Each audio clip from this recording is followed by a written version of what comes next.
आज पड़ोसी पड़ोसी को सता रहा है, भाई भाई को सता रहा है, बेटा बाप को सता रहा है, अल्लाह अकबर, रिश्तेदार रिश्तेदार को सता रहे हैं। ये हालात आज हमारी जिंदगी के बनते जा रहे हैं। आज हमारी कौम के नौजवानों को देखो, ये 2.5 घंटे की फिल्में एक जगह बैठ करके देख लेते हैं। ये फेसबुक, इंस्टाग्राम और व्हाट्सएप पे गंदी तस्वीरें देखते हुए तो नजर आते हैं, लेकिन आप इनको देखिएगा फजर में बिस्तर पे पड़े हुए सो रहे हैं, इशा में मोबाइल चलाते हुए नजर आएंगे। मस्जिदें आज हमारी खाली हो गई, आज मदरसे हमारे वीरान हो गए, फिर भी रोना रोया जा रहा है कि मुसलमान सताए बहुत जा रहे हैं, मुसलमानों पे जुल्म और सितम के पहाड़ तोड़े जा रहे हैं। इतना याद रखना, जश्न गौसुल वरा में आने वालों, वो पत्ता पेड़ से गिर जाता है जो अल्लाह के जिक्र से गाफिल हो जाता है, वो जानवर ज़िबह कर दिया जाता है जो अल्लाह के जिक्र से गाफिल हो जाता है, वो मछली शिकार हो जाती है जो अल्लाह के जिक्र से गाफिल हो जाती है, वो घास काट ली जाती है जो अल्लाह के जिक्र से गाफिल हो जाती है। आज हमारा हाल देखो,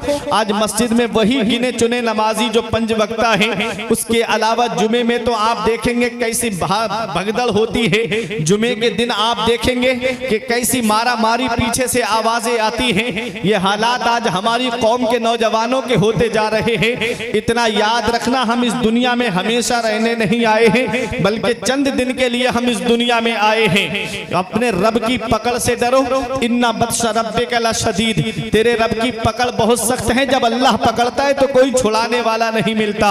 आला हजरत अजीमुल बरकत फरमाते हैं, छुप के लोगों से किए जिसके गुनाह, वो खबरदार है क्या होना है। फरमाते हाय बिगड़ी तो कहां आकर नाओ, ऐन मझधार है क्या होना है। दूर जाना है रहा दिन थोड़ा, मत पे क्या मार है क्या होना है। कल तो दीदार का दिन है और यहाँ आंख बेकार है क्या होना है। ऐ मेरे प्यारे मुसलमानों, आज ये दौर बड़ा मसरूफियत का दौर है। आज किसी इंसान को किसी के लिए टाइम नहीं है इल्ला माशा अल्लाह। जब इतनी मसरूफियत का ये दौर है तो रात के 11 बजने के करीब है, आप यहाँ बैठ करके गौसे आजम का जिक्र सुन रहे हो। क्या वजह है कि गौसे आजम को पर्दा किए हुए तकरीबन 800 साल से ज्यादा का वक्त गुजर गया। गरीब नवाज को पर्दा किए हुए 700 साल से ज्यादा का वक्त गुजर गया। मखदूम अशरफ जहांगीर सिमनानी को पर्दा किए हुए कितने साल हो गए। सैयद सालार मसूद गाजी को जामे शहादत नोश किए हुए 1000 से ज्यादा का वक्त गुजर गया। आप जरा देखिए तो सही, आला हजरत को पर्दा किए हुए तकरीबन 105 या 6 साल का वक्त गुजर गया। शाहजी मोहम्मद शेर मियां को पर्दा किए हुए एक तकरीबन 120 या 21 साल के करीब वक्त गुजर गया। आप जरा देखो तो सही, आज अजीज मर जाए तो अजीज भुला देता है, दुनिया पे दोस्त मर जाए तो दोस्त भुला देता है, पड़ोसी मर जाए तो पड़ोसी भुला देता है, रिश्तेदार मर जाए तो रिश्तेदार भुला देता है। लेकिन क्या वजह है कि 800 साल हो गए, आज तक हम गौसे आजम को क्यों नहीं भूले, गरीब नवाज को आज तक हम क्यों नहीं भूले, आला हजरत को आज तक हम क्यों नहीं भूले, सरकार मुफ्ती आजम को हम आज तक क्यों नहीं भूले, ताजुल शरिया को हम आज तक क्यों नहीं भूले, शाहमदार को आज तक हम क्यों नहीं भूले, मखदूम अशरफ जहांगीर सिमनानी को हम आज तक क्यों नहीं भूले। क्या इनके बीबी बच्चे नहीं थे, क्या इनके रिश्तेदार नहीं थे, क्या इनके घर वाले नहीं थे। आज हमारी जिंदगी का हाल ऐसा होता जा रहा है। आज अगर हम मस्जिद में भी आए तो जब नियत बांधेंगे तो ख्याल आता है कि मेरे बच्चे जाड़ों में पहनेंगे क्या और गर्मी में खाएंगे क्या। अल्लाह अकबर, गौसे आजम की क्या औलाद रही थी, क्या गरीब नवाज की औलाद रही थी। गौसे आजम की 49 औलाद थी और 4 बीबियां थी गौसे आजम की। फिर गौसे आजम रजी अल्लाह तआला अन्हु की इबादत का जरा आलम देखिए। 40 साल तक ईशा के वुजू से फजर की नमाज आपने अदा फरमाई है। 40 साल इस हाल में गुजारे मेरे गौसे आजम ने कि ईशा में वुजू फरमाते, पूरी रात उसी वुजू से अल्लाह की इबादत करते और फजर की नमाज भी उसी वुजू से आप अदा फरमाते थे। उन्हीं 40 साल में 15 साल ऐसे गुजारे गौसे आजम ने कि आप एक पैर जमीन पे रखते और एक पैर खड़ा करते और आप किसी लकड़ी का सहारा लेकर के पूरी रात कुरान की तिलावत करते। पूरी रात में एक कुरान शरीफ मुकम्मल तिलावत फरमा लिया करते। करते थे ये गौसे आजम है, जिनके पास नमाजों का सवाब भी है, जिनके पास रोजों का सवाब भी है, जिनके पास हज व ज़कात का सवाब भी है, जिनके पास सदका व खैरात का सवाब भी है, जिनके पास में नवाफिल का भी सवाब है, जिनके पास सदकात का भी सवाब है। आज हमारे पास देखो ना तो नमाजों का सवाब है, ना तो रोजों का सवाब है, ना कुरान की तिलावत का सवाब है। हम आज गौसे आजम के जिक्र की महफिल में आए हैं। तुम क्या समझते हो एक बार गौसे आजम के जिक्र की महफिल में आकर के तुमने हाथ उठा के नारा लगा दिया तो तुम्हें जन्नत मिल जाएगी। जन्नत मिलना इतना आसान नहीं है जितना आज हमने सोच रखा है। नमाजें छोड़ के कहता है मैं हुसैनी हूँ, शराबे पी के कहता है मैं हुसैनी हूँ, जिना करके कहता है मैं हुसैनी हूँ, अय्याशी करके कहता है मैं हुसैनी हूँ, गरीबों का हक मार के कहता है मैं हुसैनी हूँ, नमाजें छोड़ के कहता है मैं हुसैनी हूँ। बता हुसैन ने कब फर्ज़े ऐन छोड़े हैं? मेरे अजीज मैं पहुंचा हूँ इस नतीजे पर, नमाज छोड़ दी समझो हुसैन छोड़े।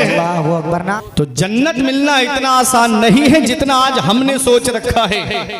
अगर जन्नत मिलना इतना आसान होता तो जरा उनकी शान देखिए जिनको दुनिया में जन्नती होने की बशारत मिली, जिनको दुनिया में जन्नती होने की खुशखबरी मिली।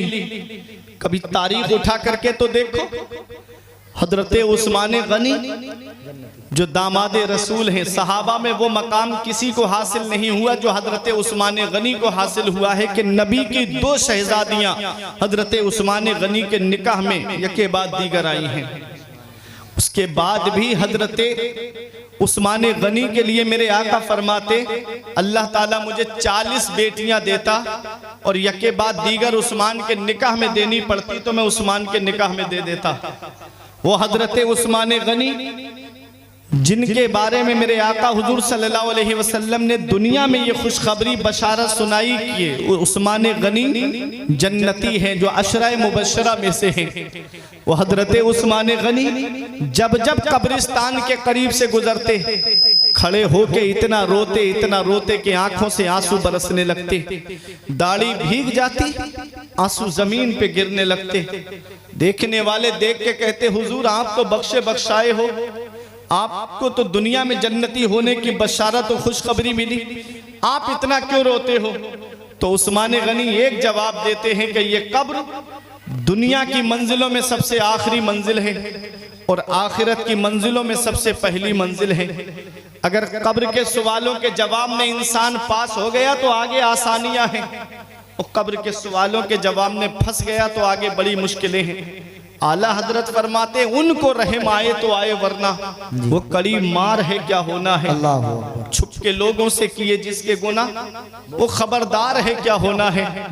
कल तो दीदार का दिन है और यहाँ आंख बेकार है क्या होना है। अल्लाह अकबर। आज हम कब्र की तारीकी को भूल गए, आज हम कब्र की काली कोठरी को भूल गए, आज हम कब्र की वहशतनाकी को भूल गए, कब्र के अंदर कीड़े मकोड़ों को भूल गए। अभी बरसात के मौसम में एक दिन मैं कब्रिस्तान फातिहा पढ़ने गया तो मिट्टी का एक कॉलम बना हुआ था सीमेंट का, उसके ऊपर बारिश की वजह से इतने कीड़े जमा हो गए कि देख करके जिस्म में कपकपी तारी होने लगी, देख करके जिस्म में झुरझुरी पैदा होने लगी। सोचने लगा फुरकान ये सारे कीड़े जमीन के नीचे हैं, क्या हाल होता होगा इंसान के जिस्म का। लेकिन हम भूल गए कि एक दिन मरना है हमको, हम भूल गए कि एक दिन हमें कब्र के अंदर भी जाना है। नौजवानों क्या समझते हो कि इस दुनिया में हमेशा रहना है? आज अपने नामे आमाल को तैयार कर लो। अभी चंद दिन गुजरे हमारे इलाके में, अभी एक हफ्ता भी नहीं हुआ है, ऐसा एक्सीडेंट हुआ कि कार के अंदर 7 लोग बैठे थे। वो अखबार में भी खबर आई थी, शायद आपके सामने भी गुजरी हो। 7 लोग बैठे थे, 7 का इंतकाल हो गया। शादी से वापस आ रहे थे खुश। ये अचानक आने वाली मौतों से नसीहत हासिल नहीं करते, ये अचानक आने वाली मौतों से इबरत हासिल नहीं करते। अभी 3 साल गुजरे कोरोना को गए हुए, क्या हाल हो गया था हिंदुस्तान का। एक एक घर में 3-3 जनाजे मैंने अपनी आंखों से रखे हुए देखे। बरेली शरीफ में एक मोहल्ला ऐसा कि एक दिन में 18 जनाजे उठे। कब्रिस्तान में कब्र खोदने वाला कब्रिस्तान छोड़ के भाग गया। क्या समझते हो इस दुनिया में हमेशा रहना है? इतना याद रखना नौजवानों, मेरे आका हुजूर सल्लल्लाहु अलैहि वसल्लम का वो फरमाने आली शान जो मैंने रियाजुस सालिहीन के अंदर एक हदीस पाक पढ़ी। मेरे आका फरमाते, मेरी उम्मत पे एक वक्त ऐसा आएगा कि सुबह को मोमिन होंगे तो शाम को काफिर हो जाएंगे, और शाम को मोमिन होंगे तो सुबह को काफिर हो जाएंगे। अल्लाह अकबर। ऐसे ऐसे कुफरिया गाने चल रहे हैं, ऐसे ऐसे फिल्मों के अंदर कुफरिया डायलॉग चल रहे हैं कि आदमी अगर उस पर एतकाद रख ले तो उसका ईमान चला जाएगा, वो अपने ईमान से हाथ धो बैठेगा। कभी तुमने सोचा नौजवानों, गाने सुन करके सो गए और आंख कब्र में जाकर के खुली तो फिर कौन है जो तुम्हें बचाएगा? फिल्में देख करके सो गए और आंख कब्र में जाकर के खुली तो कौन है जो फिर तुम्हारे काम आएगा? इसलिए अपना रिश्ता नबी की बारगाह से मजबूत कर लो। जहां बाप बेटे के काम नहीं आता है, जहां बेटा बाप के काम नहीं आता है, जहां रिश्तेदार रिश्तेदार के काम नहीं आते हैं, जहां पड़ोसी पड़ोसी के काम नहीं आता है, वहां मदीने वाले मुस्तफा अपने गुलामों के काम आते हैं, वहां मदीने वाले मुस्तफा अपने आशिकों के काम आते हैं। आला हजरत पुकार के कहते हैं, कब्र में लहराएंगे ता हश्र चश्मे नूर के, कब्र में लहराएंगे ता हश्र चश्मे नूर के, जलवा फरमा होगी जब तलअत रसूलुल्लाह। नारे तकबीर, नारे रिसालत, नारे हैदरी। माशाअल्लाह माशाअल्लाह। अच्छे काम करके दुनिया से जाओ। सिर्फ गौसे आजम का जिक्र सुनने से काम नहीं चलेगा। गौसे आजम की अदाओं को अपनाओ, गौसे आजम की सीरत को अपनाओ। वो गौसे आजम के तब तक कोई वली बनता ही नहीं है जब तक गौसे आजम के दस्तखत नहीं हो जाते हैं। विलायत का बजट गौसे आजम की बारगाह से पास होता है तब कोई वली बनता है। जरा उनकी शान तो देखिए। ये उलमाए किराम तशरीफ फरमा है, मुफ्तियाने किराम तशरीफ फरमा है। शेख सादी अलैहि रहमा गुलिस्ता के दूसरे बाप की दूसरी हिकायत में लिखते हैं कि कोई सुबह के वक्त काबे का गिलाफ पकड़ करके रो रहा था। रोने की आवाज ऐसी दर्द भरी थी कि जो भी आवाज को सुनता उसकी आंखों में भी आंसू आ जाते। रोने वाला रो के कह रहा था, मौला मेरे नेक अमाल अपनी बारगाह में कबूल फरमा, मौला मेरी नेकियां अपनी बारगाह में कबूल फरमा। अगर मेरी नेकियां तेरी बारगाह में कबूल नहीं तो मौला कयामत के दिन मुझे नाबीना करके उठाना, कयामत के दिन मुझे अंधा करके उठाना। किसी ने पूछ लिया, वो इस तरह रो के अपने रब को मनाने वाले, जरा ये तो बता तेरा नाम क्या है? तो रोने वाले ने कहा था, अना अब्दुल कादिर जीलानी, मेरा नाम अब्दुल कादिर जीलानी है। ये कौन कह रहा है? ये अपने वक्त का गौसे आजम कह रहा है। ये कौन कह रहा है? अपने वक्त का कुतुबुल अल्ताफ कह रहा है। ये कौन कह रहा है? अपने वक्त का फर्दुल अफराद कह रहा है। ये कौन कह रहा है? अपने वक्त का सैयदुल अस्याद कह रहा है। ये कौन कह रहा है? अपने वक्त का जय्यदुल अजियाद कह रहा है। हाँ हाँ, कौन गौसे आजम? वो गौसे आजम के मेरा इमाम पुकार के कहता है, वाह क्या मर्तबा ऐ गौस है पाना तेरा, ऊंचे ऊंचों के सरों से कदम आना तेरा, और सर भला क्या कोई जाने के है कैसा तेरा, औलिया मलते हैं आंखें वो है तलवार। नारे तकबीर, नारे रिसालत, नारे हैदरी, नारे गौसियत, मसलके आला हजरत, गौसे आजम कह रहे हैं। जिंदाबाद ये अपने वक्त के गौसे आजम कह रहे हैं। अल्लाह अकबर। वो गौसे आजम तब तक कोई वली बनता ही नहीं है जब तक गौसे आजम के दस्तखत नहीं हो जाते। वो गौसे आजम रो के कह रहे हैं, मौला मेरे नेक अमाल अपनी बारगाह में कबूल फरमा, अगर मेरी नेकियां तेरी बारगाह में कबूल नहीं तो कयामत के दिन मुझे नाबीना करके उठाना। किसी ने कहा, ये क्यों कह रहे हो कि कयामत के दिन नाबीना करके उठाना? तो मेरे गौस जवाब देते हैं, वहां तो नबीयीन होंगे, वहां तो सिद्दीकीन होंगे, वहां तो शुहदा होंगे, वहां तो सालेहीन होंगे। अब्दुल कादिर उनके सामने कैसे खड़ा हो पाएगा? अल्लाह अकबर। मेरा इमाम पुकार के कहता है, करीम अपने करम का सदका लई में बेकदर को ना शर्मा, करीम अपने करम का सदका लई में बेकदर को ना शर्मा, तू और रजा से हिसाब लेगा, रजा भी कोई हिसाब नहीं। उठा दो पर्दा, दिखा दो चेहरा के नूरे बारी हिजाब में है, जमाना तारीख हो रहा है कि महर कब से नकाब में है। सुभान अल्लाह, सुभान अल्लाह, जिंदाबाद जिंदाबाद। गौसे आजम, वाह वाह, अल्लाह वाह वाह, मुफ्ती साहब जिंदाबाद जिंदाबाद, वाह वाह वाह वाह वाह वाह।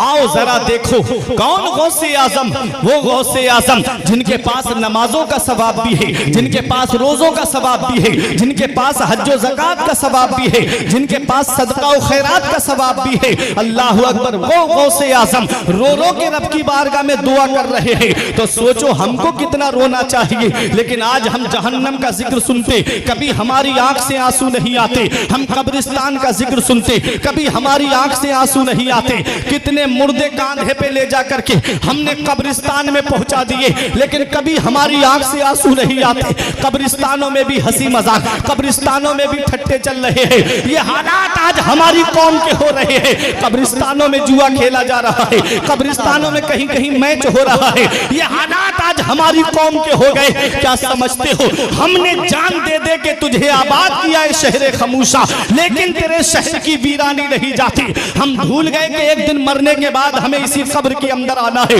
हम भूल गए कि मरने के बाद हमें कब्रिस्तान में जाना है। याद रखना, जिस तरह आज हम कांधे पे मुर्दे को लेकर जा रहे हैं, एक दिन 4 लोग हमको भी ऐसे ही कब्रिस्तान कांधे पे लेकर के जाएंगे। हमारे बुजुर्गों ने फरमाया कि सबसे बड़ा अक्लमंद इंसान वो है जो अपनी नेकी खुद करके जाए, और सबसे बड़ा बेवकूफ इंसान वो है जो अपनी नेकी दूसरों पे डाल करके जाए। ये मेरे बुजुर्ग यहाँ पर बैठे हुए हैं, एक पैगाम लेकर के जाना मेरे बुजुर्गों, अपना नामे आमाल तैयार कर लो, क्योंकि आज जिस औलाद को मोबाइल चलाने से फुर्सत नहीं मिलती, जिस औलाद को आज गाने सुनने से फुर्सत नहीं मिलती, जिस औलाद को आज व्हाट्सएप, फेसबुक, इंस्टाग्राम चलाने से फुर्सत नहीं मिलती, वो क्या तुम्हारी कब्र पे जाकर के कुरान पढ़ेगी? वो क्या तुम्हारी कब्र पे जाकर के ईसाले सवाब करेगी? इसलिए अपना नामा आमाल पहले ही तैयार कर लो कि जब इधर जनाजा उठे उधर इमाम साहब कह दे लहिद में इश्के रुखे शह का दाग लेके चले, लहिद में इश्के रुखे शह का दाग लेके चले, अंधेरी रात सुनी थी चराग लेके। हाँ भाई, नारे तकबीर, दोनों हाथ उठा करके नारे तकबीर, नारे रिसालत, नारे हैदरी, नारे गौसिया, जिंदाबाद जिंदाबाद जिंदाबाद। ये पहले ही नामे आमाल तैयार कर लो, कुरान की तिलावत करो, अल्लाह की इबादत करो, नबी पे दुरूद शरीफ पढ़ते रहो, चौराहों पे बैठ करके सियासत की बातें मत करना, नबी पे दुरूद शरीफ पढ़ते रहना। कभी इलेक्शन की बातें मत करना, अपने नबी पे दुरूद शरीफ पढ़ते रहना। क्योंकि जब दुनिया से जाओ तो जो इल्मी साहब ने पुकार के कहा था कि पढ़ के तू कुरान को अब जमा कर ले कुछ सवाब, पढ़ के तू कुरान को अब जमा कर ले कुछ सवाब, कब्र पर फिर कौन आए फातिहा के वास्ते, काम वो कर ले प्यारे जिसके 22 कब्र में बागे रिजवा से खुले, खिड़की हवा के वास्ते और काम दोजख के किए, जन्नत का है उम्मीदवार, कसरे जन्नत तो बना है बारसा के वास्ते। अच्छे काम करके दुनिया से जाओ। सिर्फ गौसे आजम का नाम सुनने से काम नहीं चलेगा, अदाएं अपनाओ गौसे आजम की, सीरत अपनाओ गौसे आजम की। मैं चाहूं तो इतनी करामतें गौसे आजम की आपको सुना दूंगा कि रातें खत्म हो जाएंगी, गौसे आजम की करामतें खत्म नहीं होंगी। इब्ने तैमिया ने लिखा गौसे आजम की करामतें हद्दे तवातुर को पहुंच गई, उनको कोई शुमार नहीं कर सकता, लेकिन करामत की तरफ लेके नहीं जाऊंगा। आज ये गौसे आजम की मैं अलग खुसूसियत बयान करके आपके सामने सुरक्षित हो जाऊंगा। ये उलमा अपनी दुआओं से नवाजेंगे। कौन गौसे आजम? जब 4 साल 4 महीने 10 दिन के हुए तो आपके वालिद ने आपका दाखिला मदरसे में कराया। उस्ताद ने कहा पढ़ो बेटा बिस्मिल्लाहिर्रहमानिर्रहीम, आपने औज़ुबिल्लाह पढ़ी, बिस्मिल्लाह पढ़ी, ब रिवायत मुख्तलिफ 17 या 18 पारे आपने अपने उस्ताद को सुना दिए। अरे मोहब्बत से बोलो सुभान अल्लाह, पीछे वाले भी हाथ उठा के बोलो सुभान अल्लाह। 17 या 18 पारे एक ही बैठक में। उस्ताद बोले बेटा पढ़ने आए हो कि मुझे पढ़ाने आए हो? कहां पढ़ते थे इससे पहले? कहा किसी मदरसे में नहीं। कहां याद किए? कहा माँ के शिकम में सुन के। उस्ताद की हैरत की इंतहा ना रही, माँ के शिकम में सुन के याद कर लिए? कहा हाँ। आज हम बच्चों को गोद में लेके गालियां देते हैं, आज हम बच्चों को गोद में लेकर के बेहुदा बातें करते हैं। आज ऐसा दौर तरक्की कर गया कि बच्चों को गोद में लेकर के कोई फिल्में देख रहा है, गाने सुन रहा है, कोई गंदी तस्वीरें देख रहा है। एक साहब मुझे मिले, बच्चे को गोद में लेकर के गालियां दे रहे थे। मैंने कहा बच्चे के सामने गाली मत दो, बच्चा जब बोलेगा तो ये भी गालियां देता हुआ नजर आएगा। बोले मौलाना क्या बात करते हो, ये तो बहुत छोटा है, अभी ये बोल नहीं पाता है, और अभी ये बोल ही नहीं पाता है तो क्या गालियां देगा।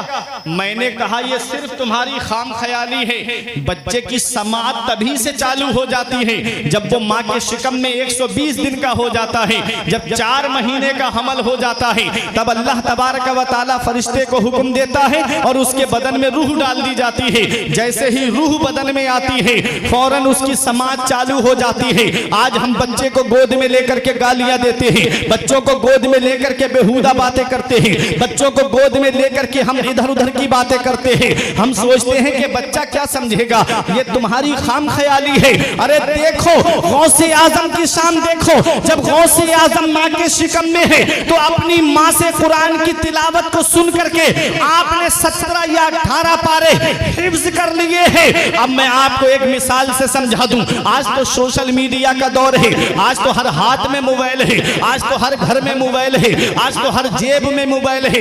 इस मोबाइल के अंदर एक छोटा सा मेमोरी कार्ड होता है जिसे हम चिप बोलते हैं। उसे जब हम मोबाइल वाले की दुकान पर लेकर जाएंगे तो उस छोटे से मेमोरी कार्ड में अगर गाने अपलोड कराओगे तो गाने सुनने को मिलेंगे, अगर फिल्में अपलोड कराओगे तो फिल्में देखने को मिलेंगी, अगर उसमें कव्वाली अपलोड कराओगे तो कव्वाली सुनने को मिलेंगी, अगर उसमें कुरान की तिलावत अपलोड कराओगे तो कुरान की तिलावत सुनने को मिलेगी, अगर उसमें उलमा की तकरीर अपलोड कराओगे तो तुमको तकरीरें सुनने को मिलेंगी। अब अपने जहन को करीब करो, ये इंसान का बनाया हुआ मेमोरी कार्ड ऐसा है कि इसमें जो अपलोड कराओगे वही तुमको सुनने को मिलेगा, वही तुमको देखने को मिलेगा। तो सुनो मेरे बुजुर्गों, बच्चे का जहन सादा कागज की तरह होता है, बच्चे का जहन खाली बोतल की तरह होता है।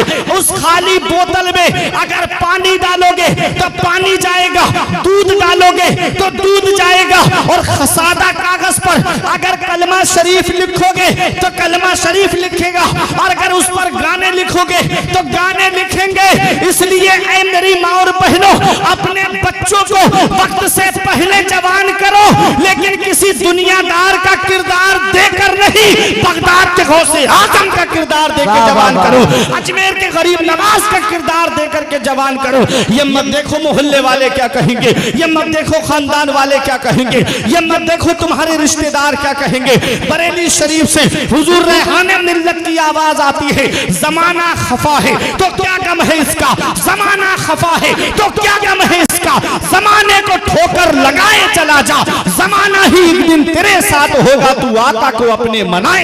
नारे तकबीर, नारे रिसालत, नारे हैदरी, नारे गौसियत, जश्न गौसुल बरा कॉन्फ्रेंस जिंदाबाद जिंदाबाद। तू आका को अपने मनाए चला जा, हल्का सा ई को कम करे, तू आका को अपने मनाए चला जा, मनाए चला जा। तो हमको अपने नबी को राजी करना है, हमको अपने रब को राजी करना है, हमको अपने रसूल को राजी करना है। दुनिया तो वैसे भी सबसे खुश नहीं है, अल्लाह को राजी करो, उसके रसूल को राजी करो। याद रखना, सुने कौन गौसे आजम, 4 साल 4 महीने 10 दिन की उम्र में आपने 17 या 18 पारे अपने उस्ताद को सुनाए माशाअल्लाह। 18 साल तक कस्बा जीलान के कुर्बो जवार में तालीम हासिल की। एक पैगाम बता दूं आपको, ये उलमा मेरी तस्दीक करेंगे इस बात पर, जब गौसे आजम, आप अपने तवज्जो मेरी तरफ दीजिए, कोई बोले नहीं। गौसे आजम जब पैदाइशी वली हैं, गौसे आजम जब मादरजाद वली हैं, तो फिर उनको मदरसा जाने की क्या जरूरत थी, उनको पढ़ने की क्या जरूरत थी। गरीब नवाज जब पैदाइशी वली हैं तो क्यों गए समरकंद बुखारा इल्म हासिल करने के लिए। जब गौसे आजम पैदाइशी वली हैं, मादरजाद वली हैं, अरे वलियों के वली हैं, पीरों के पीर हैं, तो क्यों गए आप बगदाद तालीम हासिल करने के लिए। ये तमाचा है उन जाहिल पीरों के लिए कि जो ये कहते हैं मौलवियों का रास्ता और है और पीरों का रास्ता और है। बहुत अच्छी बात। जो पीरों के पीर हैं वो पहले आलिम बने हैं, फिर विलायत का ऐलान किया है। पहले नहीं बताया कि मैं वलियों का सरदार हूं, पहले मदरसा गए, पढ़े, और कितना पढ़े, सिर्फ इल्म बताऊंगा गौसे आजम का, कितना पढ़े।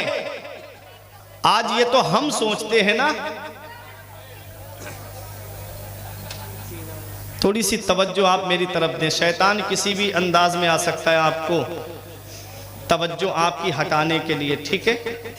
बहुत ज़रूरी पैगाम में बता करके अपनी जगह बैठ जाऊंगा। मुझे जो वक्त दिया गया है उस वक्त पे मुझे अपनी तकरीर ख़त्म करनी है, इसलिए मैं बहुत मुख्तसर अंदाज में बोलता हुआ चल रहा हूँ। गौसे आज़म पैदाइशी वली हैं, मादरजाद वली हैं आप, फिर भी मदरसा पढ़ने गए और कितने बड़े आलिम बने, कितने बड़े मुफ्ती बने। अल्लाह अकबर, अपने वक्त के मुफ्ती आजम थे गौसे आजम। 18 साल तक कस्बा जीलान के कुर्बो जवार में तालीम हासिल की। अम्मी के पास आए, माँ की उम्र 78 साल की है, गौसे आजम की उम्र 18 साल की है। जब माँ 60 साल की थी तब गौसे आजम पैदा हुए थे। मेरा रब है, जब चाहता है तब औलाद से नवाज देता है। बेशक। इब्राहीम अलैहिस्सलाम की उम्र 99 साल की थी, तब हजरत इस्माईल अलैहिस्सलाम पैदा हुए। आज हमारे यहाँ के हालात ऐसे हैं, शादी के एक दो साल तक अगर कोई खुशखबरी ना मिले तो उस औरत को ताने देना शुरू कर दिए जाते हैं, उसकी जिंदगी को दुश्वार बना दिया जाता है।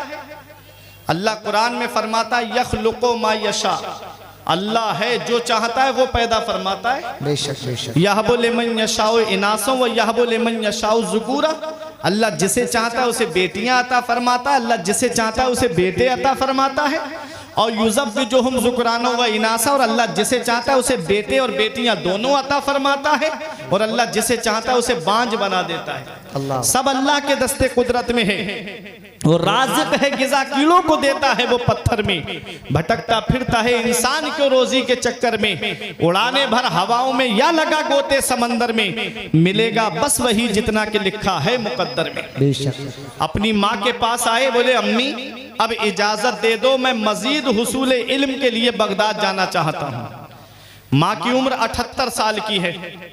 अब सोचो जब 60 साल से ऊपर माँ बाप की उम्र हो जाए तो उन्हें औलाद की सपोर्ट की कितनी जरूरत होती है, औलाद के सहारे की कितनी जरूरत होती है। गौसे आजम की वालिदा ने यह नहीं कहा मेरे लाल तू बुढ़ापे में मुझे छोड़ के जा रहा है, जब मुझे तेरी सपोर्ट की जरूरत है, जब मुझे तेरे सहारे की जरूरत है। ये नहीं कहा गौसे आजम की वालिदा ने, बल्कि गौसे आजम की वालिदा ने फरमाया मेरे लाल अगर तू किसी और काम के लिए इजाजत मांगता तो मैं तुझे इजाजत न देती, तूने इजाजत मांगी है तो नाना की शरीयत को हासिल करने की मांगी है, इसलिए मैं तुझे रोक भी नहीं सकती। अल्लाह अकबर। वो माँ है गौसे आजम की। और मेरे आका हुजूर सल्लल्लाहु अलैहि वसल्लम का फरमाने आली शान है कि माँ के 3 एहसान ऐसे हैं कि औलाद पूरी जिंदगी माँ की खिदमत करे तब भी माँ के उन एहसानों का बदला नहीं चुका सकती। पहला एहसान माँ का ये है कि वो 9 महीने अपने शिकम में रखती है। कितनी परेशानियां उठानी पड़ती है एक माँ को, कितनी दिक्कतों से गुजरना पड़ता है एक माँ को। जब माँ औलाद को जन्म देती है तो सोचो माँ को कितनी परेशानियों का सामना करना पड़ता है। 9 महीने अपने शिकम में माँ रखती है अपनी औलाद को। ये एहसान माँ का ऐसा है कि औलाद पूरी जिंदगी माँ की खिदमत करे तब भी माँ के इन एहसानों का बदला नहीं चुका सकती। और दूसरा एहसान माँ का ये है कि वो औलाद को जन्म देती है। बाज औरतों का बच्चे की पैदाइश के वक्त इंतकाल हो जाता है। अल्लाह अकबर। तीसरा एहसान माँ का ये है कि वो 2 साल तक अपना खूने जिगर औलाद को दूध की शक्ल में पिलाती है। माँ के 3 एहसान ऐसे हैं, औलाद पूरी जिंदगी माँ की खिदमत करे तब भी माँ के इन एहसानों का बदला नहीं चुका सकती। एक सहाबी मेरे आका की बारगाह में हाजिर हुए, या रसूल अल्लाह मैंने अपनी माँ को अपनी पुश्त पे सवार करके खाना काबा का तवाफ कराया है, मैंने हज कराया है, या रसूल अल्लाह क्या मैंने अपनी माँ के एहसानों का बदला चुका दिया? तो मेरे आका इरशाद फरमाते फरमाते हैं तेरी पैदाइश के वक्त जो तेरी माँ को दर्द उठे थे, उन दर्दों में से एक दर्द का भी बदला नहीं चुकाया है। अल्लाह अकबर। औलाद पूरी जिंदगी माँ की खिदमत करे, औलाद पूरी जिंदगी अपने बाप की खिदमत करे, तब भी माँ बाप के एहसानों का बदला नहीं चुका सकती। अल्लाह अकबर। बाप अल्लाह की कितनी बड़ी नेमत, इसका पता हमें तब चलता है जब ये साए हमारे सर से उठ जाते हैं। आज जिस बूढ़े बाप की खांसी हमको अच्छी नहीं लगती, आज जिस बूढ़ी माँ का बोलना हमको अच्छा नहीं लगता, एक दिन आएगा जिस दिन ये चारपाई घर से उड़ जाएगी, उस दिन तुम चराग लेके भी ढूंढोगे तो माँ बाप जैसा प्यार करने वाली शख्सियतें नहीं मिलेंगी, माँ बाप जैसी मोहब्बत करने वाली जात नहीं मिलेगी। शायर ने पुकार के कहा था कि ऐ जिया माँ बाप के साए की ना कदरी न कर, धूप काटेगी बहुत जब ये शजर गिर जाएगा। हमारे बुजुर्गों ने फरमाया है कि बाप आंगन में लगे हुए पेड़ की तरह है। जब शिद्दत की गर्मी पड़ती है, जब शिद्दत की धूप पड़ती है, जब गरम गरम लू के थपेड़े होठों को खुश्क कर देते हैं, ऐसे वक्त में आदमी पेड़ के नीचे बैठ जाए उसे आराम मिल जाता है, पेड़ के नीचे बैठ जाए उसे सुकून मिल जाता है। हमारे बुजुर्गों ने कहा बाप आंगन में लगे हुए पेड़ की तरह है, जो खुद तो धूप में जलता रहता है लेकिन अपनी औलाद को साया पहुंचाता है, अपनी औलाद को छांव पहुंचाता है।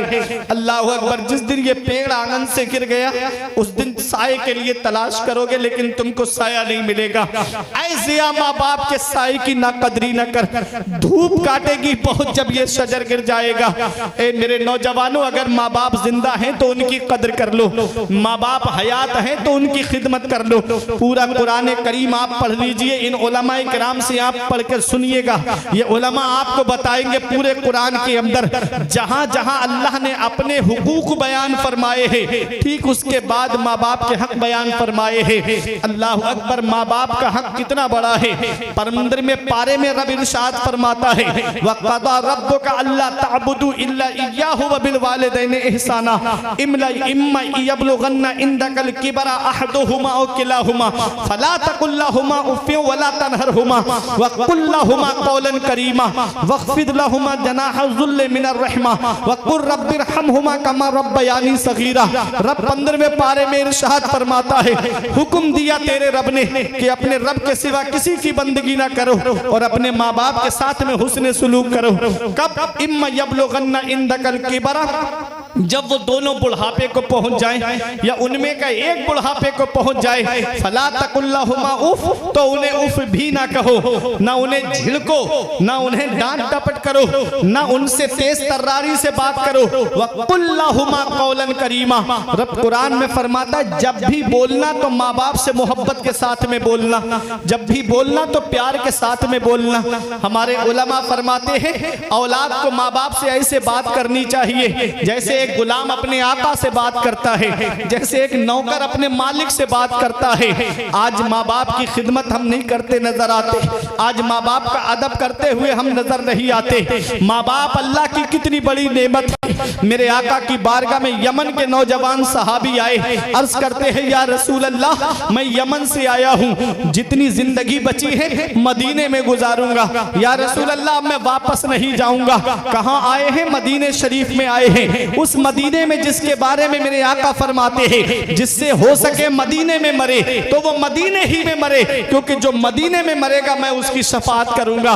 सहाबी मदीने में आए हैं और सहाबी रसूल अर्ज करते हैं या रसूल अल्लाह अब मैं वापस यमन नहीं जाना चाहता, जितनी जिंदगी बची है मैं मदीने में गुजारना चाहता हूँ। मेरा विसाल हो गया तो मदफन मदीने शरीफ में बनेगा। तो मेरे आका ने इरशाद फरमाया हल लका अबावाया, मेरे सहाबी क्या तुम्हारे माँ बाप जिंदा है? मेरे सहाबी क्या तुम्हारे माँ बाप हयात है? अर्ज किया हाँ या रसूल अल्लाह माँ बाप तो जिंदा है। नबी ने इरशाद फरमाया क्या इजाजत लेकर आए हो, क्या उनसे पूछ कर आए हो? अर्ज करते हैं हाँ या रसूल अल्लाह इजाजत लेकर आया हूँ। मेरे आका इरशाद फरमाते हैं उनको तुमने ये बताया कि अब उनका बेटा वापस नहीं आएगा? अर्ज करते हैं हाँ या रसूल अल्लाह मैंने ये भी उनको बताया है कि अब उनका बेटा वापस नहीं आएगा। मेरे आका इरशाद फरमाते हैं ऐ मेरे सहाबी ये बताओ जब तुमने अपने माँ बाप से इजाजत ली कि अब उनका बेटा वापस नहीं आएगा तो उनकी हालत कैसी थी? वो हंस रहे थे कि रो रहे थे? सहाबी ने आंखों में आंसू भर के आंखों आंखों से आंसुओं को पोंछते हुए कहा, या रसूल अल्लाह, जब मैंने अपने माँ बाप से ये कहा कि अब अपने बेटे का चेहरा आखिरी बार देख लो, अब तुम्हारा बेटा मदीने शरीफ जा रहा है, अब वहीं पर अपनी जिंदगी गुजारेगा, वापस नहीं आएगा। मैंने जब अपने माँ बाप से ये कहा कि अब मैं वापस नहीं आऊंगा, तो या रसूल अल्लाह, मेरे माँ बाप मेरी मोहब्बत में फूट फूट करके रो रहे थे, मेरे माँ बाप आंसू बहा के रो रहे थे। मदीने वाले मुस्तफा को जलाल आ गया, आका उठ के खड़े हो जाते हैं, इरशाद फरमाते हैं, इरजी इलैहिमा फअदहिकहुमा कमा अबकैतहुमा, ए मेरे सहाबी वापस चले जाओ, जहां से आए हो वहीं लौट के चले जाओ, और जैसे माँ बाप को रुला के आए हो वैसे उन्हें खुश कर दो, तेरे माँ बाप यमन में खुश हो जाएंगे, तेरा नबी तुझसे मदीने में राजी हो जाएगा। नारे तकबीर, नारे रिसालत, नारे हैदरी, नारे गौसिया, जिंदाबाद जिंदाबाद, माशाअल्लाह। ओ माँ बाप को सता करके नैनीताल के चक्कर लगाने वालों, इधर माँ बाप एक एक पैसे के लिए परेशान है, इधर माँ बाप दवाई के लिए परेशान है, और बेटा है कि होटलों में वेटरों को टिप दे करके आ रहा है, बेटा है कि दोस्तों के साथ में पार्टियां करता हुआ नजर आ रहा है। अल्लाह कुरान शरीफ के दूसरे पारे में इरशाद फरमाता है, सबसे बेहतर खर्चा वो है जो माँ बाप को दिया जाए। जो तुम इधर उधर पार्टियों में पैसे खर्च करके आ रहे हो, याद रखना सबसे बेहतर खर्चा वो है जो माँ बाप को दिया जाए। अपने घर के अंदर रूठे हुए माँ बाप को मना लो। आज हम दुआ कराते फिर रहे हैं, मैं बरेली शरीफ से आया, हजरत हमारे लिए दुआ कर देना, हुजूर साहिब सज्जादा की आमद हुई, हुजूर हमारे लिए दुआ कर देना। मुफ्ती साहिब किबला काशीपुर से तशरीफ लाए, कहा मुफ्ती साहब हमारे लिए दुआ कर देना। शायर इस्लाम बरेली शरीफ से तशरीफ लाए, शायर साहब हमारे लिए दुआ कर देना। हम दुआ कराते फिर रहे हैं लेकिन हम दुआ लेते नहीं हैं। अरे घर के अंदर माँ बाप जो बैठे हुए हैं, जिनके बारे में मेरे आका इरशाद फरमाते हैं कि माँ बाप की दुआ औलाद के हक में ऐसे कबूल होती है जैसे नबियों की दुआ उम्मत के हक में कबूल होती है। सुभान अल्लाह, सुभान अल्लाह। से माँ बाप की दुआ रद्द नहीं होती, जिस तरह नबियों की दुआएं रद्द नहीं होती ऐसे ही बूढ़े माँ बाप की दुआएं भी रद्द नहीं होती। इसलिए माँ बाप को राजी कर लो। माँ बाप अल्लाह की बहुत बड़ी नेमत। जिस दिन ये चार पाई घर से उठ गई, उस दिन हम चराग लेके भी ढूंढेंगे तो बाप जैसा प्यार करने वाली शख्सियत नहीं मिलेगी। मौलाना रूम फरमाते हैं, पहली मोहब्बत है माँ बाप की दुनिया में जो बदला मांगती है। अगर तुम अपने माँ बाप के साथ भलाई करोगे तो तुम्हारी औलाद तुम्हारे साथ भलाई करेगी। तुमने अपने माँ बाप के साथ भलाई नहीं की तो बुढ़ापे में ये उम्मीद लगा के मत बैठना कि तुम्हारी औलाद तुम्हारा सहारा बन जाएगी। अच्छाई करोगे तो अच्छाई तुम्हारे लिए, इन अहसनतुम लिअनफुसिकुम, अच्छाई करोगे तो अच्छाई तुम्हारे लिए है। व इन असातुम फलाह, और अगर बुरा किया तो बुराई भी तुम्हारे लिए। जैसी करनी वैसी भरनी। अपने माँ बाप के साथ भलाई करोगे तो तुम्हारी औलाद तुम्हारे साथ भलाई करेगी। कभी ये लगे नौजवानों मेरे बाप ने मेरे लिए क्या किया है, तो अपने वालिद के पास बैठ के एक बार उनके चेहरे को देखना। उनके माथे की सिलवटें तुम्हें कुछ पैगाम देंगी, उनके चेहरे की झुर्रियां तुम्हें कुछ पैगाम देंगी, उनकी दाढ़ी के सफेद बाल तुम्हें कुछ पैगाम देंगे, उनके कमजोर हाथों की रगें तुम्हें कुछ पैगाम देंगी। एक दिन मैंने पूछा था अपने अब्बा से, अब्बा मेरे हाथ की लकीरें नजर आ रही हैं, तुम्हारे हाथ की लकीरें कहाँ चली गईं? तो एक जवाब दिया था, बेटा तुम्हारी तकदीर बनाते बनाते हमारे हाथ की लकीरें मिट गईं। बाप क्या नहीं करता अपनी औलाद के लिए? बाप कौन सी कुर्बानी नहीं देता अपनी औलाद के लिए? बाप कौन सी परेशानी नहीं उठाता अपनी औलाद के लिए?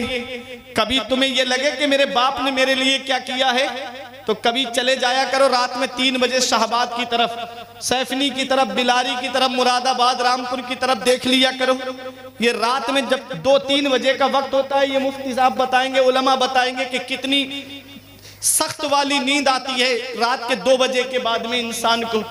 लेकिन उस वक्त में ऑटो रिक्शा चलाने वाला ये एक बाप ही तो है, ये ट्रक चलाने वाला एक बाप ही तो है, ये बसें चलाने वाला एक बाप ही तो है, ये दूसरों के खेतों में मजदूरी करने वाला, पूरे दिन फावड़ा चलाने वाला एक बाप ही तो है, ये सऊदी 3-3 साल के लिए जाने वाला ये एक बाप ही तो है।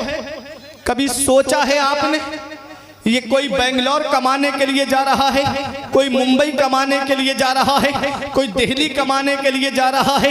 ये एक बाप ही तो है जो सोचता है 4 पैसे जमा हो जाएंगे, मेरी औलाद के खर्चे में काम आएंगे, मेरी औलाद की पढ़ाई में काम आएंगे। याद रखना नौजवानों, ये आलिम बनाने वाला एक बाप है, ये हाफिज बनाने वाला एक बाप है, ये मुफ्ती बनाने वाला एक बाप है, अरे ये मास्टर बनाने वाला एक बाप है, ये डॉक्टर बनाने वाला एक बाप है, ये इंजीनियर बनाने वाला एक बाप है। याद रखना प्यारे मुसलमानों, स्कूल की फीसें भरने वाला एक बाप है, कॉलेज की फीसें भरने वाला एक बाप है, यूनिवर्सिटी की फीसें भरने वाला एक बाप है, मदरसे का खर्चा उठाने वाला दौरान तालिबे इल्मी ये एक बाप ही तो है। बाप कितनी परेशानियां उठाता है अपनी औलाद के लिए, बाप कितनी दिक्कतों का सामना करता है अपनी औलाद के लिए, लेकिन औलाद के ऊपर गम का साया आने नहीं देता। सारी परेशानियां बाप खुद उठा लेता है। आज वही बाप बूढ़ा हो गया, आज वही माँ के जिस्म की हड्डियों ने जवाब दे दिया, हमने उनका बिस्तर घर से बाहर कर दिया।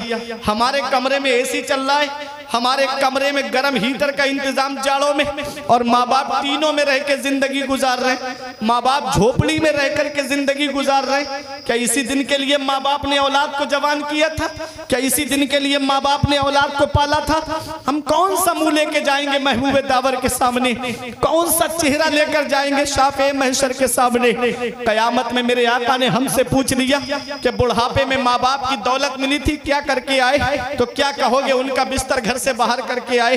क्या कहोगे? उन्हें टीनों में रहने पे मजबूर करके आए। क्या कहोगे? उन्हें झोपड़ियों में रहने पे मजबूर करके आए। ईद के दिन हमारे बच्चे शॉपिंग मॉल से कपड़े खरीदे और माँ बाप हमारे बच्चों का चेहरा देखे। बकरा ईद के मौके पे हमारे बच्चे सेवई और गोश्त खाएं और माँ बाप हमारे बच्चों का चेहरा देखे। कभी बचपन में चले जाया करो मेरे नौजवानों, जब बचपन में माँ बाप हमारे लिए कोई खाने पीने की चीज आती तो माँ बाप अपने पेट को नहीं खाते बल्कि वो चीज हमारे लिए उठा करके रख देते।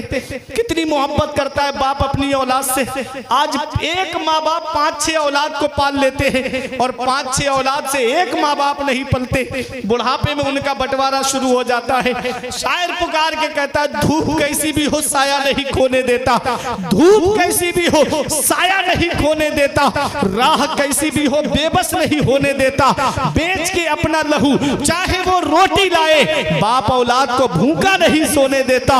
वक्त ठुकरा देगा एक दिन मेरी सारी ये कुर्बानियां, वक्त ठुकरा देगा एक दिन मेरी सारी ये कुर्बानियां। दामने उम्मीद में फकत नाकामियां रह जाएंगी। शादियों के बाद बेटे तो अलग हो जाएंगे, बाप के हाथों में फकत बैसाखियां रह जाएंगी। और बुढ़ापा क्या जवानी क्या, ये बचपन बांट लेते हैं। बुढ़ापा क्या जवानी क्या, ये बचपन बांट लेते हैं। न होकर दिल में गुंजाइश तो आंगन बांट लेते हैं। नहीं मंजूर हिस्से में किसी बेटे को अपनी माँ, मगर आपस में बूढ़ी माँ के कंगन बांट लेते हैं। ये हालात हैं आज हमारी कौम के। बुढ़ापे में माँ बाप की जायदाद का तो बंटवारा करते हैं, माँ के कंगन बच जाएं उनका भी बंटवारा होता है। अल्लाह अकबर। नहीं मंजूर हिस्से में किसी बेटे को अपनी माँ, मगर आपस में बूढ़ी माँ के कंगन बांट लेते हैं।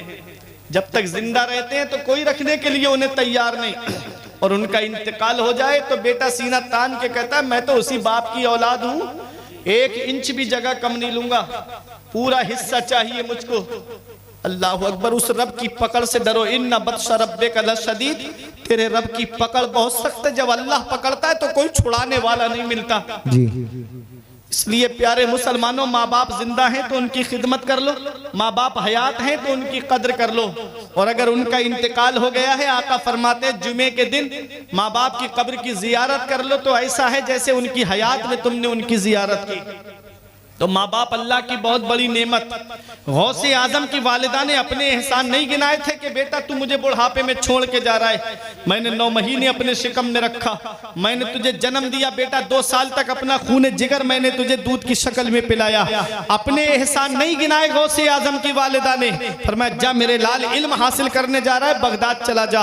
माँ भी जानती है बेटे को नहीं देख पाएगी, बेटा भी जानता है हो सकता है माँ का दीदार न हो सके, फिर भी गौसे आजम मदरसा मदरसा पढ़ने के लिए गए। और आप मदरसे में कितनी तालीम हासिल की आपने, कितना इल्म हासिल किया आपने।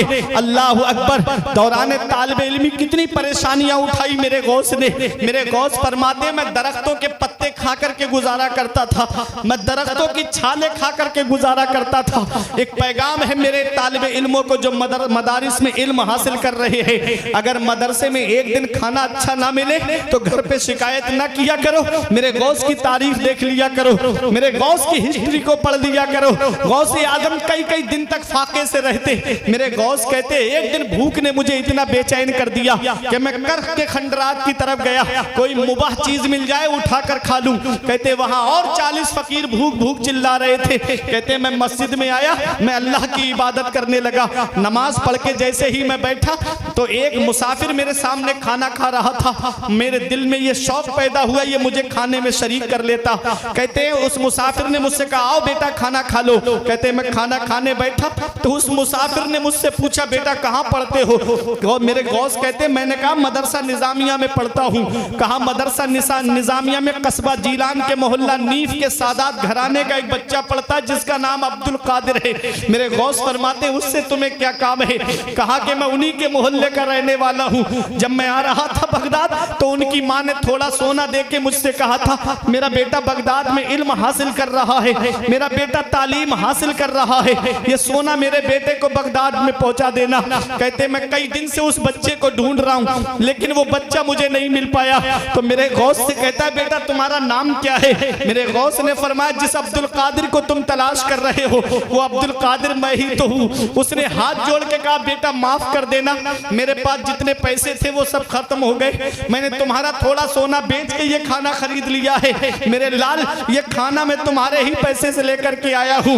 ये मेरे गौस का दिल है कि गौसे आजम का दिल अगर माइल भी होता है तो अपने ही खाने की तरफ माइल होता है। मेरे गौसे आजम ने कितनी परेशानियां उठाई, कई कई दिन के फाके किए। आपने दौरान तालिबे इल्मी अल्लाह ने वो मकाम भी आपको अता फरमाया, अल्लाह ने वो शान भी आपको अता फरमाई। इन्ना मअल उसरी युसरा, बेशक हर परेशानी के बाद में आराम है। अल्लाह ने वो मकाम दिया गौसे आजम को, वो शान दी गौसे आजम को कि एक दिन ये कसम खाई तब तक नहीं खाऊंगा जब तक अल्लाह अपने दस्ते कुदरत से नहीं खिलाएगा। आपको चंद दिन के बाद में आपके पीरो मुर्शिद और आपके उस्ताद हजरत अबू सईद मखजूमी एक तबाक में खाना लेकर आए, बोले अब्दुल कादिर ये खाना खा लो। गौसे आजम कहते मैं नहीं खाऊंगा। कानों में आवाज आती है या अब्दुल कादिर जीलानी बेहक़्क़े अलैका कुल व बेहक़्क़े अलैका इशरिब। ऐ अब्दुल कादिर जीलानी तुझे मेरे इज्जत और जलाल की कसम तू खा ले, तुझे मेरे इज्जत और जलाल की कसम तू पी ले। आला हजरत की नजर पड़ी तो बरेली से पुकार के कहते हैं कसमें दे दे के खिलाता है पिलाता है तुझे, कसमें दे दे के खिलाता है पिलाता है तुझे, प्यारा अल्लाह तेरा चाहने वाला। भाई नारे तकबीर, नारे रिसालत, नारे हैदरी, नारे गौसियत, मसलके आला हजरत, जश्न गौसुल वरा कॉन्फ्रेंस जिंदाबाद जिंदाबाद। माशाअल्लाह माशाअल्लाह। कितना इल्म हासिल किया गौसे आजम ने, कितनी तालीम हासिल की गौसे आजम ने। अब मेरी तकरीर इख्तिताम की तरफ। मेरे गौस खुद फरमाते हैं दरस्तुल इल्म हत्ता सिरतु कुतबा, मैंने इल्म हासिल किया अल्लाह ने मुझे कुतुब बना दिया, मैंने इल्म हासिल किया अल्लाह ने मुझे कुतुब बना दिया। पता चला सरदारी इल्म से मिलती है, बुलंद रुतबा इल्म से मिलता है, बुलंद मकाम इल्म से मिलता है, बुलंद अजमत इल्म से मिलती है, सरदारी इल्म से मिलती है, बुलंद शान इल्म से मिलती है, मकाम सुरैया इल्म से मिलता है। इसलिए अपने बच्चों को इल्म हासिल कराओ। गौसे आजम ने इल्म हासिल किया और कितने बड़े आलिम बने, कितने बड़े मुफ्ती बने। अपने वक्त के मुफ्ती आजम है गौसे आजम। 500 फतावा का जवाब गौसे आजम दिया करते थे और एक दिन में 13 उलूम आप मदरसे में बैठ करके पढ़ाते थे। एक दिन में 13 उलूम पढ़ाते थे। अल्लाह अकबर, एक इल्म में आदमी, एक सब्जेक्ट में आदमी PhD कर लेता है, 3 सब्जेक्ट में BA कर लेता है, 2 सब्जेक्ट में MA कर लेता है। अल्लाह अकबर, गौसे आजम की शान देखे। मदरसे में बैठ करके आपने एक दिन में 13 उलूम पढ़ाते थे। और कितने साल पढ़ाया गौसे आजम ने मदरसे में बैठ करके? 40 साल मदरसे में बैठ करके गौसे आजम ने पढ़ाया है। और 40 साल में हर साल आपके मदरसे से 3000 तालिबे इल्म, आलिम, फाजिल, मुफ्ती बनकर के निकला करते थे। ऐ ललवारा की सरजमीन पे रहने वालों, गौसे आजम उस जात का नाम है कि जिसने 1,20,000 आलिम इस कौम को अता फरमाए। 1,20,000 आलिम गौसे आजम ने अता फरमाए हैं। जब सुल्तान सलाहुद्दीन अय्यूबी ने बैतुल मुकद्दस को फतह किया तो उनकी फौज में जो मुजाहिदीन थे अक्सर गौसे आजम के मदरसे के पढ़े हुए आलिम थे। और कुछ हुजूर सैयद कबीर अहमद रिफाई अलैहिर्रहमा के मदरसे के थे और कुछ इमाम गजाली के मदरसे के थे। ये सुल्तान सलाहुद्दीन अय्यूबी कौन है? पूरी जिंदगी जंग लड़ते रहे, पूरी जिंदगी तलवार चलाते रहे।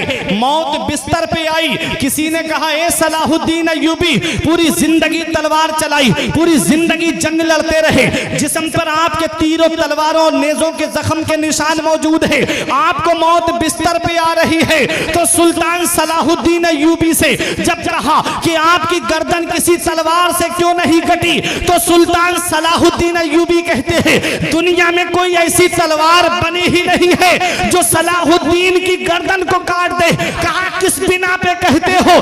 अब ये उलमा दुआओं से नवाजेंगे। पूछा किस बिना पे कहते हो?